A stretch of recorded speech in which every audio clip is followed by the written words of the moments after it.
जय हिंद, नमस्कार फ्रेंड्स। ज्योति क्लासेस में आप सभी का एक बार फिर से स्वागत है दोस्तों। जैसा कि आप सभी को पता है, हमारी जो होम साइंस की सीरीज चल रही है, इट मीन्स जो हम क्लास 6 तो 12th की जो बुक रीड कर रहे हैं होम साइंस की, उसको हमने कंटिन्यू रखा है।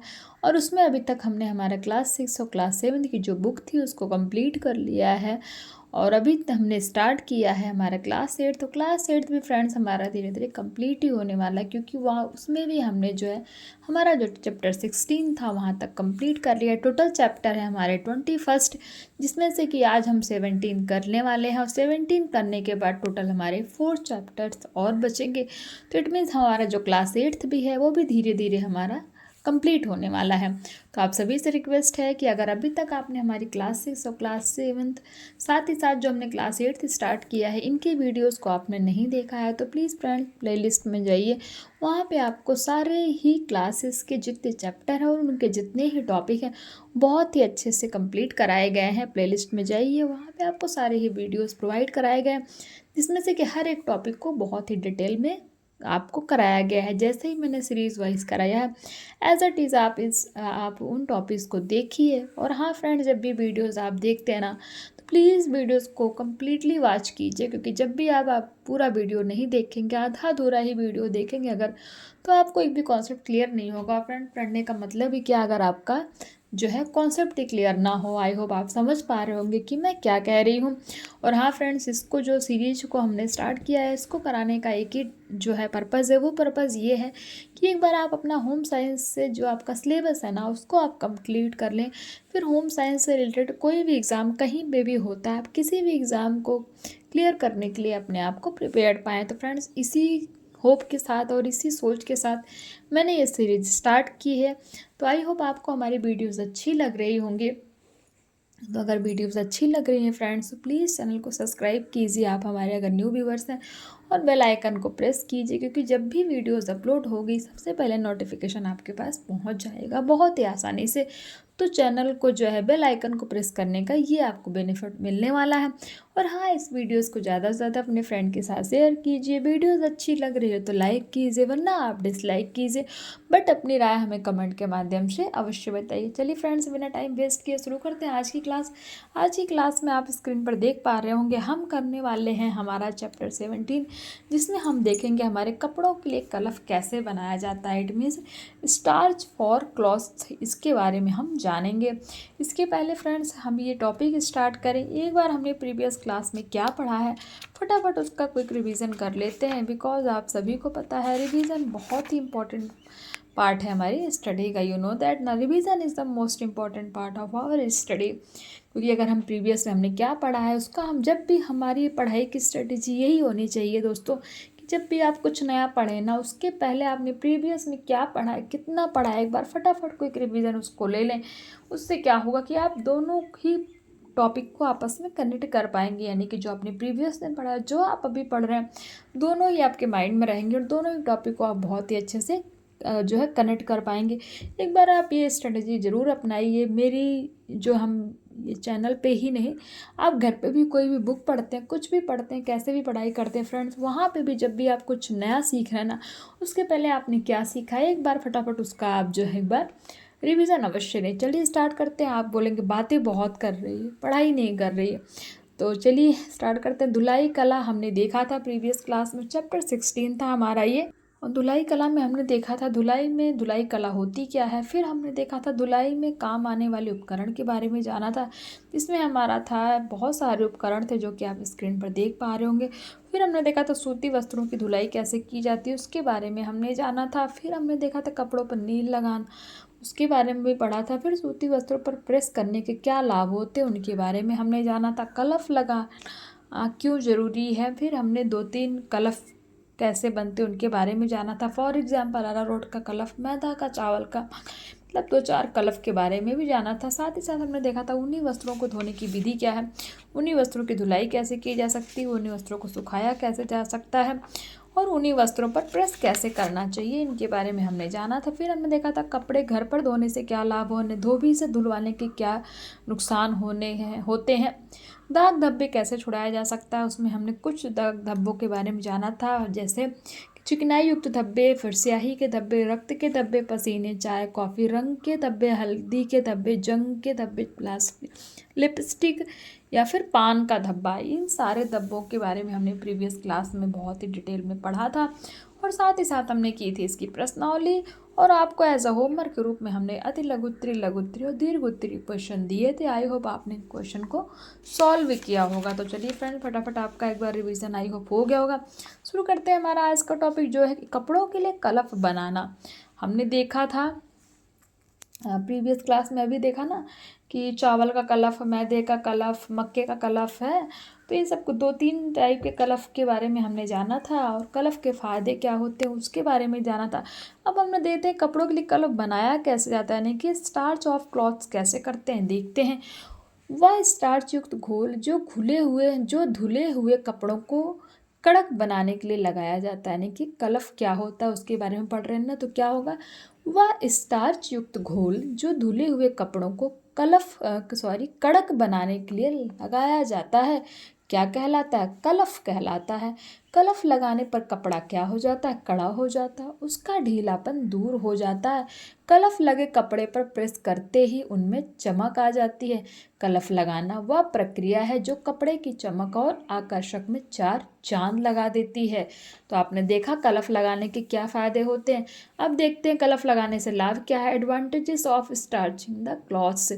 धुले हुए वस्त्रों पर कलफ लगाने से निम्नलिखित लाभ होते हैं। नंबर 1, कलफ लगाने से वस्त्रों में कड़ापन आ जाता है। नंबर 2, कलफ वस्त्रों के धागों के बीच के रिक्त स्थानों को भरकर वहाँ धूल मिट्टी नहीं जमने देते। नंबर 3, कलफ वस्त्रों के धागों के बीच, ये हमने कर लिया। नंबर 3 में देखते हैं कलफ लगाने से वस्त्रों में चमक के कारण नवीन आकर्षक उत्पन्न हो जाता है।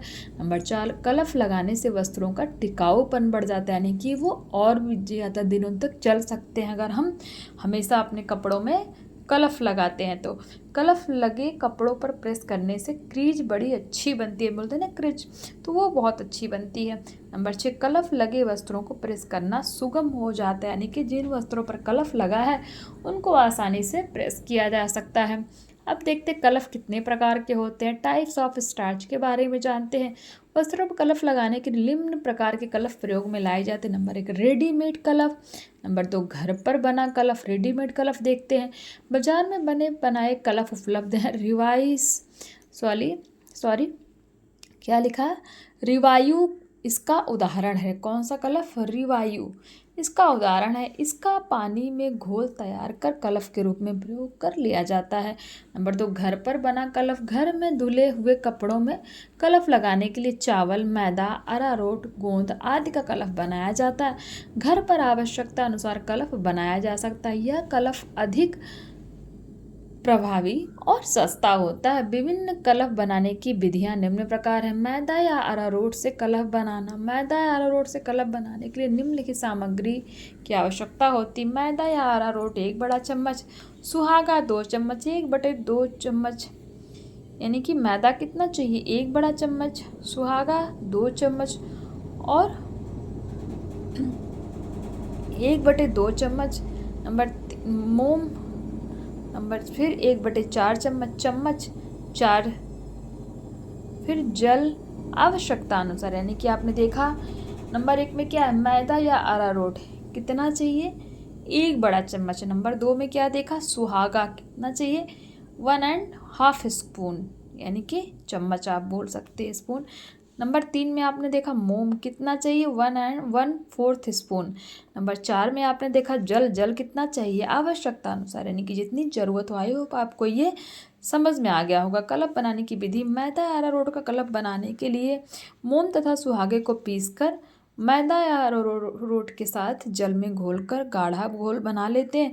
घोल बनाते समय गांठें नहीं पड़नी चाहिए, यानी कि इसको चलाते रहना चाहिए जिससे इसमें गांठें ना पड़े। इसे लगातार इसे घोल को किसी चौड़े मुंह वाले बर्तन में डालकर धीमी आंच पर पकाने के लिए क्या कर रख देते हैं। पकते समय घोल को लगातार चलाते रहते हैं। आवश्यकता पड़ने पर थोड़ा गर्म पानी डाला जा सकता है। भली भांति पक जाने पर बर्तन को उतार लेते हैं तथा ठंडा होने देते हैं। बस प्रयोग के लिए यह कलफ क्या है, तैयार है। यह कलफ सूती वस्त्रों पर लगाया जाता है। कौन सा कलफ हमने बनाना सीखा, मैदा या अरारोट का कलफ बनाना हमने सीखा। अब देखते हैं नंबर 2, चावल का कलफ बनाना। चावल का कलफ बनाने के लिए निम्नलिखित सामग्री की आवश्यकता होती है। नंबर 1, चावल 2 बड़े चम्मच पिसे हुए। नंबर 2 में सुहागा 1.5 स्पून यानी कि 1/2 चम्मच। नंबर 3 में मोम 1/4 चम्मच यानी कि 1/4 स्पून। नंबर 4, इसमें भी जल क्या है, आवश्यकता अनुसार। कलफ बनाने की विधि, चावल के आटे को छलनी से छानकर उसमें मोम तथा सुहागे का चूर्ण मिला लें।